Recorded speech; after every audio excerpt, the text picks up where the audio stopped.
Assalamualaikum warahmatullahi wabarakatuh. Bapak dan Ibu dosen yang saya hormati, perkenalkan, saya Sugeng Pranoto SPDI, mahasiswa PPG YIN Pontianak, Program Studi Sejarah Kebudayaan Islam. Pada hari ini, Senin 13 September 2021, saya akan melaksanakan kegiatan pembelajaran di kelas 7 Yayasan Perguruan Miftahul Ulum Serdang Dagai, di mana pada Madrasah Sanawiyah Miftahul Ulum ini, saya juga termasuk guru sejarah kebudayaan Islam pada madrasah tersebut. Berikut video pembelajarannya. Selamat menyaksikan. Assalamualaikum warahmatullahi wabarakatuh. Waalaikumsalam warahmatullahi wabarakatuh.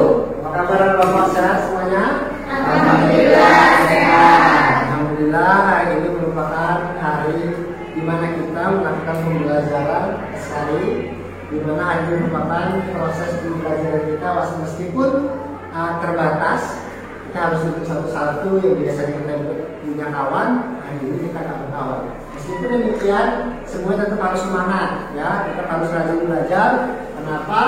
Jangan kejadian ini jadi menurunkan semangat kalian di dalam belajar. Dan anakku, ya, alhamdulillah rabbil alamin, wa bihi nasta'in ala umuri waddin. Asyhadu an la ilaha illallah wahdahu la syarika lah, wa asyhadu anna sayyidina Muhammadan abduhu wa rasuluh. Anak-anak ini, bapak saya ini mengawali kegiatan kita pada pagi hari ini. Marilah sama-sama kita berdoa kepada Allah, semoga pembelajaran kita hari ini diberkahi oleh Allah Subhanahu wa taala. Kepada ketua kelas, mohon dipersilakan untuk memiliki doanya. Silakan. Bismillahirrahmanirrahim. Bismillahirrahmanirrahim. Rabbi zidni ilman warzuqni fahman wa amalan sholihan. Amin. Baik, terima kasih kepada ketua kelas yang sudah membacakan doanya. Mudah-mudahan pembelajaran kita pada pagi hari ini diberkahi oleh Allah Subhanahu wa taala. Untuk itu Bapak mau mengabsen kalian dulu. Maisha ada hadir?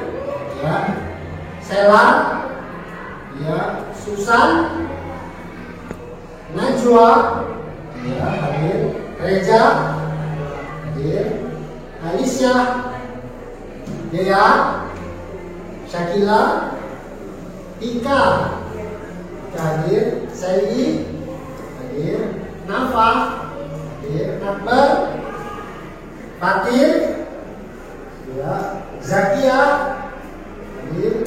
Syahda, hadir. Siti, ini. Oke, alhamdulillah ini hari ini semua ya anak-anakku. Baik, mari mengawali kegiatan pembelajaran kita. Kalau tadi sudah doa, mari kita berselawat kepada Nabi. Allahumma sholli ala sayyidina Muhammad wa ali sayyidina Muhammad. Nah, semoga nanti kelak kita ditempatkan di surga dengan beliau. Amin. Karena katanya kalau kita rajin-rajin berselawat kepada Nabi, kita nanti adalah orang-orang yang menjadi sahabat-sahabat beliau yang kelak di surga bersama beliau. Amin. Baik anak-anak sekalian, sebelum masuk kepada materi pembelajaran kita pada pagi hari ini, mari sama-sama kita mendengarkan bacaan ayat suci Al-Quran yang akan dilantunkan oleh teman kita, Reja. Kepada Reja, Bapak persilakan waktunya. A'udzu billahi minasy syaithanir rajim.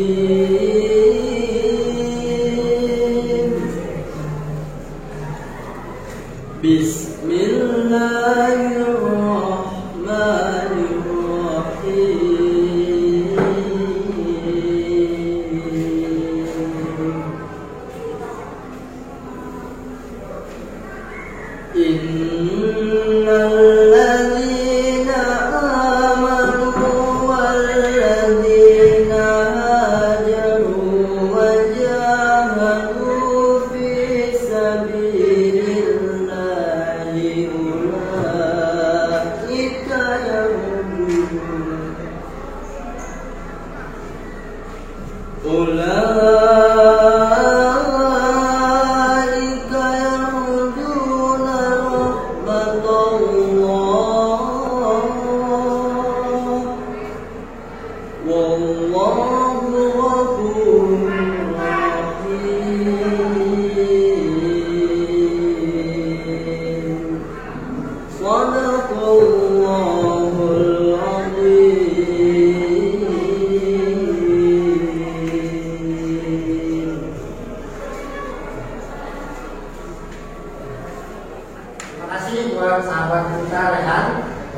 membacakan Al-Quran surah Al-Baqarah ayat 218. Ya, kira-kira artinya seperti ini, anak-anak sekalian. Sesungguhnya orang-orang yang beriman adalah orang-orang yang berhijrah dan berjihad di jalan Allah.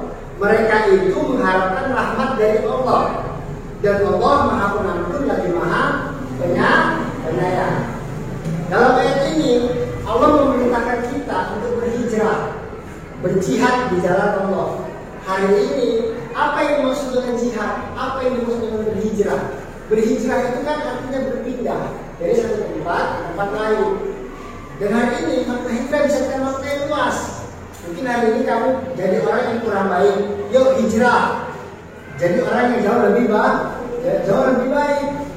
Nah, itu salah satu contoh hijrah yang bisa kamu lakukan. Jadi perubahan sikap, perbedaan sikap dari yang buruk menjadi lebih baik. Terus kita harus berjihad. Berjihad itu artinya apa? Berjuang di jalan Allah. Dengan cara apa? Mungkin hari ini kalian yang memerangi kaum kafir. Hari ini kamu memerangi hawa nafsu diri kamu sendiri. Maka salah satu contoh dari kamu berjihad adalah dengan melaksanakan sholat 5 waktu. Ya, dari mulai sholat subuh, sholat zuhur, sholat asar, maghrib, dan isya. Itu merupakan salah satu contoh dan upaya kita berjihad, berjuang di jalan Allah. Kalau kita sudah berjuang lurus di jalan Allah, mentaati segala perintahnya dan menjauhi segala larangannya, maka balasan yang akan kita terima, balasan yang akan diberikan oleh Allah kepada kita adalah surga. Mudah-mudahan kita semua yang ada di kelas ini kelak nanti dimasukkan oleh Allah ke surganya. Amin. Baik anak-anakku sekalian, untuk mengawali kegiatan pembelajaran kita pada pagi hari ini, materi yang akan kita bahas adalah kondisi masyarakat Madinah sebelum Islam. Ya, materi kita hari ini adalah kondisi masyarakat Madinah sebelum Islam. Harapan Bapak, setelah kamu mempelajari kondisi masyarakat Madinah sebelum Islam, kamu dapat menunjukkan perilaku atau perubahan iman kepada Rasulullah dan mempraktekkan sunnah dan ajarannya. Ini merupakan aspek perilaku. Harapan kita setelah mempelajari materi kondisi masyarakat Madinah sebelum Islam, perilaku berubah dan kamu dapat mendapatkan sunnah yang diajarkan oleh Rasulullah. Yang kedua, menunjukkan perilaku seperti contohnya para sahabat dalam kehidupan sehari-hari. Seperti apa perlakuan sahabat kepada Rasulullah. Nah, hal terapkanlah dalam kehidupan sehari-hari. Yang ketiga, menjelaskan peta wilayah Madinah. Yang keempat, menjelaskan kondisi kepercayaan masyarakat Madinah sebelum mengenal Islam. Yang kelima, menjelaskan kondisi sosial masyarakat Madinah sebelum mengenal Islam. Paham? Anak-anak sekalian, untuk memulai materi pembelajaran kita pada pagi hari ini, mari di awal sama-sama kita saksikan video bagaimana perjuangan hijrahnya Nabi dari Mekah menuju ke Madinah. Ya, selamat menyaksikan.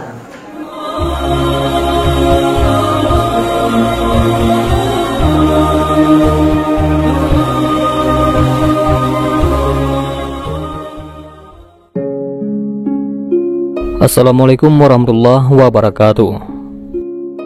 Dalam melabuhi bahtera kehidupan untuk terjalinnya kebaikan di dunia dan akhirat, haruslah menjadi umat muslim yang senantiasa memancarkan kebaikan. Berhijrah merupakan kewajiban umat muslim untuk selalu memacu hidupnya menuju jalan lurus yang penuh kebaikan. Hijrah mengandung arti meninggalkan suatu perbuatan, perpindahan atau meninggalkan suatu daerah menuju ke daerah lain. Hijrah Rasulullah memiliki banyak nilai kehidupan karena kegigihan Rasulullah yang luar biasa dalam menyebarkan agama Islam. Maka pentingnya hijrah dalam menemani langkah roda kehidupan untuk selalu menjadi muslim yang terus berlomba dalam berbuat kebaikan. Hijrah Nabi Muhammad SAW dilakukan pada tahun 622 Masehi dari Makkah menuju Madinah, dan terdapat kisah menakjubkan. Rasulullah mendapatkan tantangan dan ancaman besar dari kaum kafir, namun beliau tidak mudah untuk tergoyahkan semangat dakwahnya. Atas izin Allah, Nabi Muhammad memutuskan untuk berhijrah ke Madinah. Dengan segala upaya untuk menyelamatkan kaum muslimin, mereka pun berhijrah secara sembunyi agar tidak diketahui oleh kaum kafir Quraisy.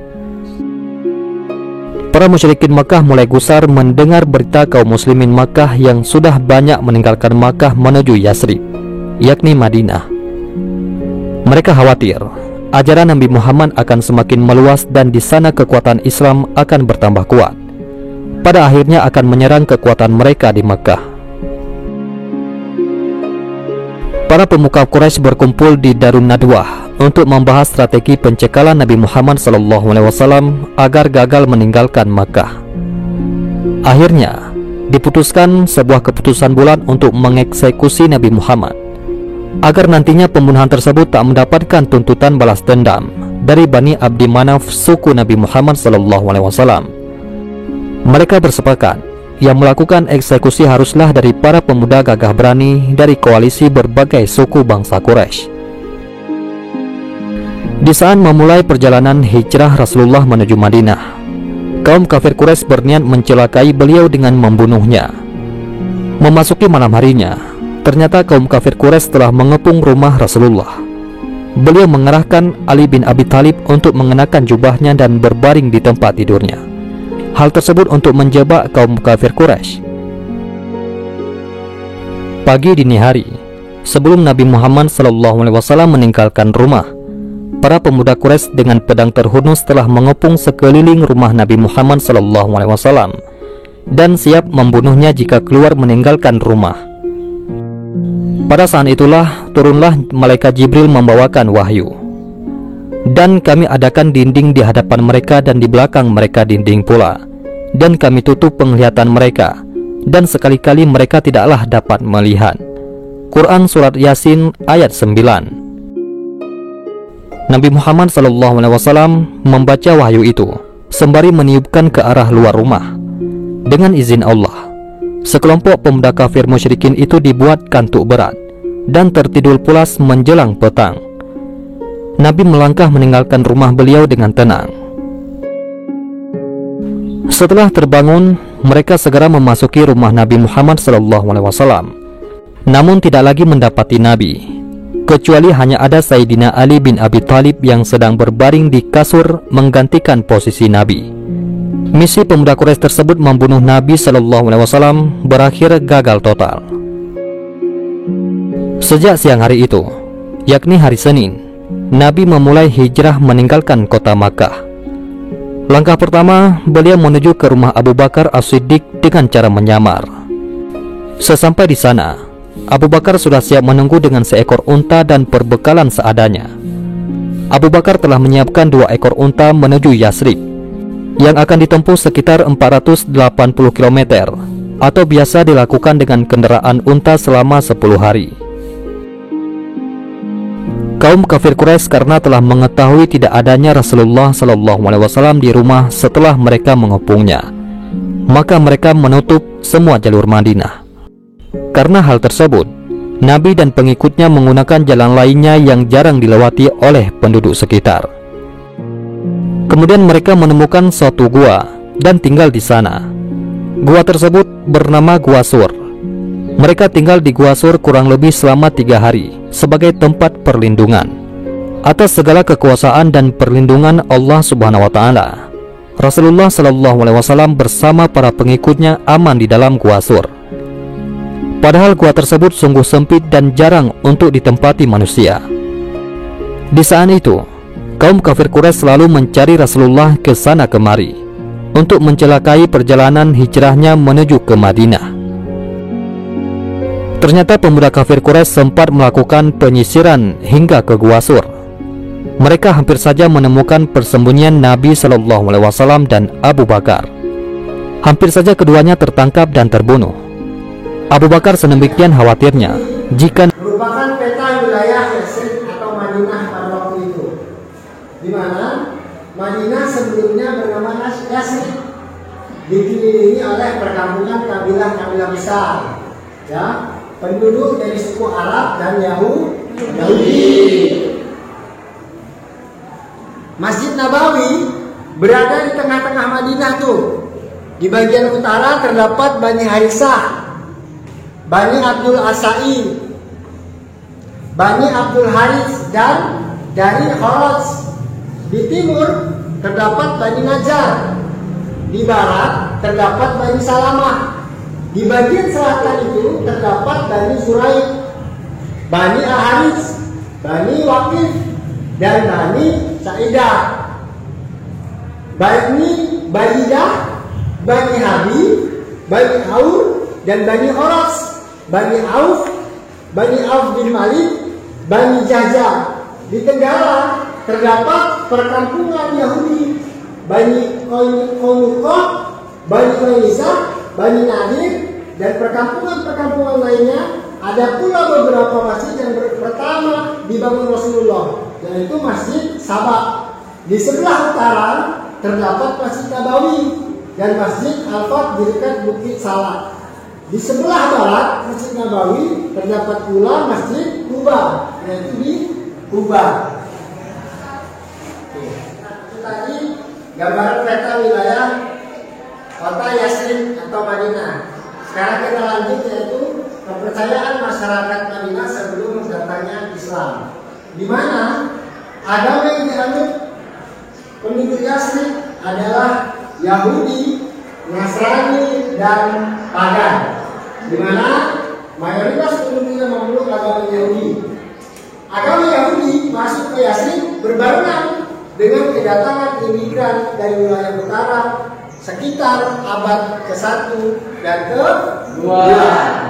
Jadi agama Yahudi dianut oleh beberapa suku, antara lain Bani Qainuqah, Bani Nadir, Bani Watafan, dan Bani Quraidah. Ya. Selain Yahudi juga penduduk Yasrib memeluk agama Nasrani, kelompok yang merupakan kelompok minoritas berasal dari Bani Najran. Mereka memeluk agama Nasrani pada tahun 343 Masehi, ketika Kaisar Romawi ke wilayah mereka untuk menyebarkan agama Nasrani. Nah, lanjut, agama paganisme yaitu percaya pada benda-benda kayak patung, apalagi bulan, bintang, ya. Mereka menyembah kekuatan alam. Mereka ini sesuai dengan tradisi warisan nenek moyang mereka. Nah, itu ada 3 dari agama yang ada di Yasrib. Yang pertama adalah Yahudi, Nasrani, dan pagan. Kita lanjut. Sekarang kondisi sosial. Kondisi sosial masyarakat Madinah sebelum Islam. Di mana keadaan sosial masyarakat Yasrib sebelum kedatangan Nabi memiliki beberapa kemiripan dengan keadaan di Mekah. Suku-suku kelompok masyarakat yang tinggal di sana berperang satu sama lain. Yasrib memiliki 2 kebudayaan, yaitu kebudayaan Arab dan kebudayaan Yahudi, di mana ada beberapa kabilah. Ya, ada beberapa kabilah, yaitu kabilah Aus dan Kharaj. Yang kedua adalah kabilah Yahudi.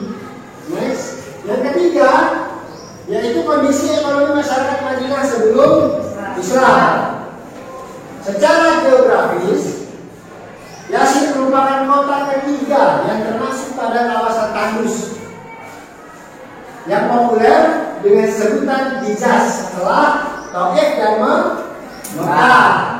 Yasrib berada di tempat strategis sebagai jalur perhubungan perdagangan antara kota Yaman di selatan dan Syria di utara. Yasrib merupakan kota yang makmur dan subur dengan pertaniannya. Air yang tersedia di kota ini mencukupi untuk pertanian. Jadi dari segi kondisi ekonomi di sana juga terdapat pertanian. Ya. Di Yasrib juga terdapat beberapa pabrik yang sebagian besar dikelola oleh orang-orang Yahudi. Bani Qainuqah adalah kabilah Yahudi terkaya di Madinah, meski jumlah mereka itu tidak terlalu banyak. Kita lanjut. Oke, sekarang D. Kondisi politik masyarakat Madinah. Yasrib menerapkan model pemerintahan seperti kerajaan yang mengatur kehidupan masyarakat. Ya, Yasrib tidak menerapkan model pemerintahan. Jadi siapa yang paling kuat itu yang memimpin daerah tersebut. Makanya di Yasrib itu sering terjadi perperangan antara suku, menunjukkan siapa di antara mereka yang paling kuat. Yang paling kuat itu adalah yang memimpin daerah itu. Nah, saat ini ada sistem pemerintahan di situ. Suku yang pertama kali tinggal dan menguasai kota Yasrib ini adalah suku Amalikoh. Mereka membangun perkampungan dan peradaban. Kemudian bangsa Yahudi datang ke Madinah dan akhirnya mengalahkan suku Amalikoh dan menguasai Madinah setelah menaklukkan suku Amalikoh. Hal ini menyebabkan kabilah Aus dan Khawas lebih mudah memahami ajaran keagamaan yang disampaikan oleh Nabi Muhammad dibanding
dari kelompok 1 ingin menyampaikan hasil diskusi tentang kondisi masyarakat Madinah sebelum Islam.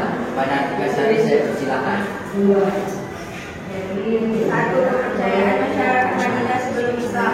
Penduduknya telah memiliki kepercayaan agama-agama yang dianut penduduk Yasrib adalah Yahudi, Nasrani, dan Pagan. Kondisi masyarakat Madinah sebelum Islam memiliki beberapa pengiripan dengan keadaan menyuka. Syukur dan kelompok masyarakat yang tinggal di sana berperan satu sama lain. Kondisi ekonomi masyarakat Madinah sebelum Islam. Secara geografis, Yathrib merupakan kota ketiga yang termasuk pada kawasan dan tandus yang populer dengan sebutan Hijaz setelah Taif dan Mekah.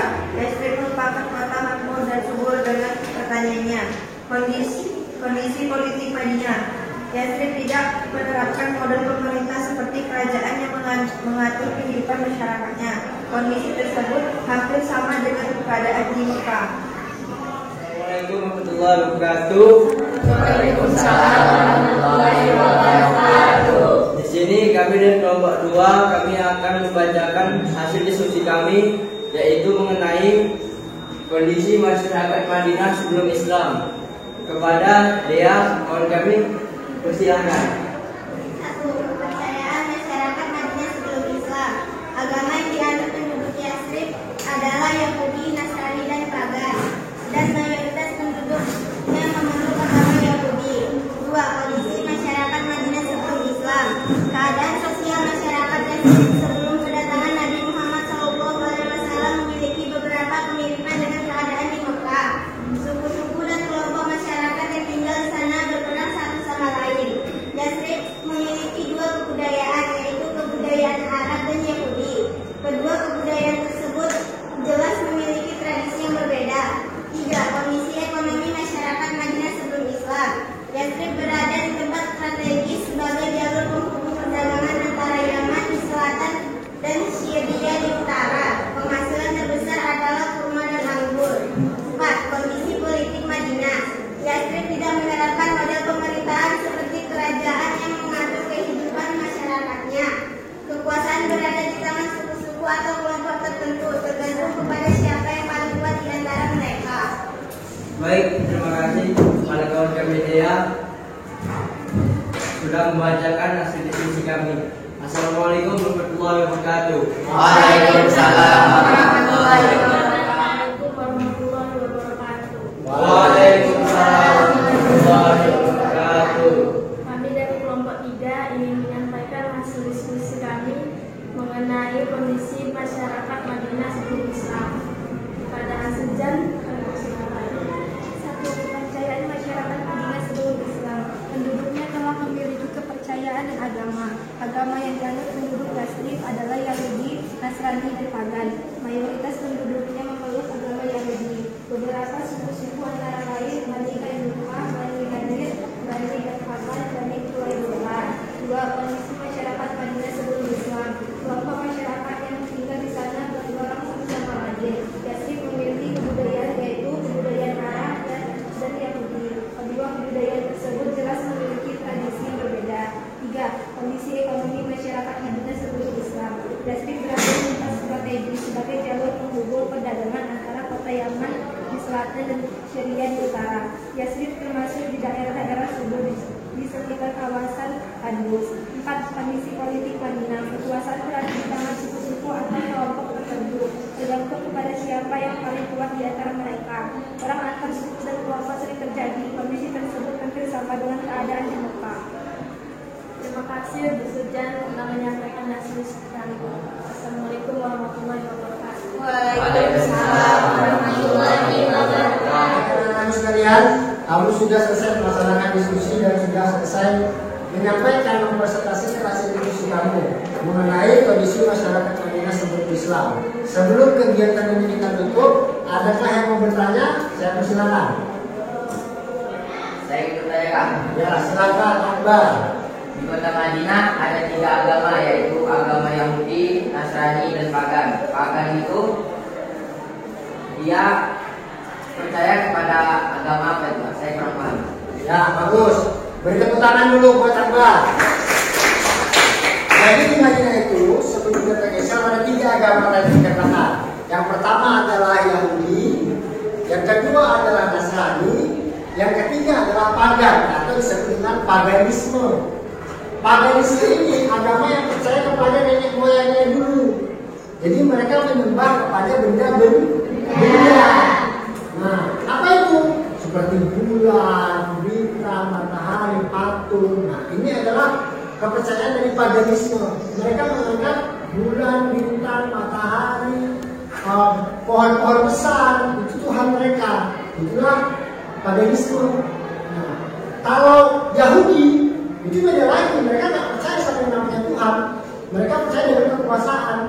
Kalau Nasrani, mereka menganggap Tuhan mereka adalah Nabi Isa yang disalib itu. Jelas ya? Oke, bagus, buat Akbar. Ya, ada lagi? Tidak. Tidak ya? Baik, kalau tidak ada, mari kita simpulkan kegiatan pembelajaran kita pada pagi hari ini. Yang pertama, kepercayaan masyarakat Madinah sebelum Islam ada berapa? 3. Pertama,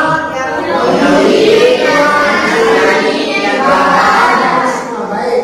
Lalu kondisi masyarakat Madinah sebelum Islam. Bagaimana kondisi sosialnya?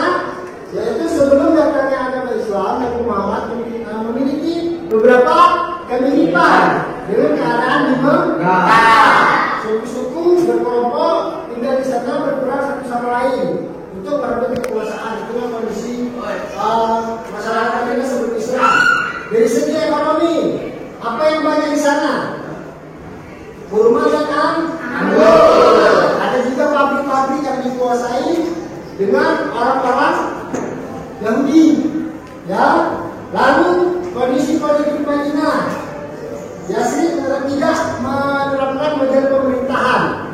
Siapa yang paling kuat, dialah yang berkuasa. Nah, itulah yang akan nanti dipelajari oleh Nabi Muhammad SAW selama berdakwah di Madinah. Baik anak-anak sekalian, itu adalah kesimpulan dari pelajaran kita pada pagi hari ini. Mudah-mudahan kamu semuanya bisa paham, mudah-mudahan semuanya kamu bisa sehat, dan materi ini bisa kau ingat sampai kapanpun.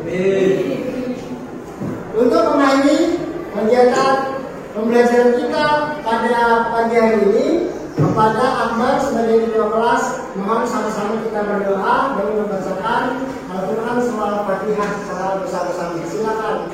Doa dimulai.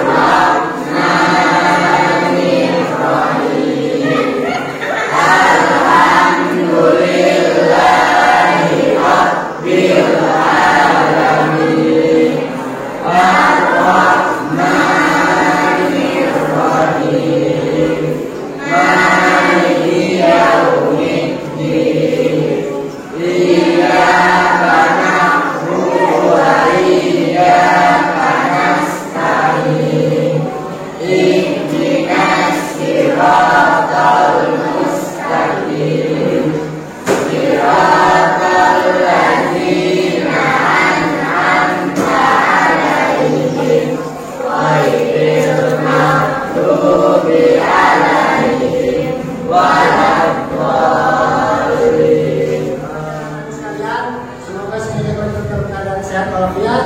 Pulang selepas ini hati-hati di jalan ya.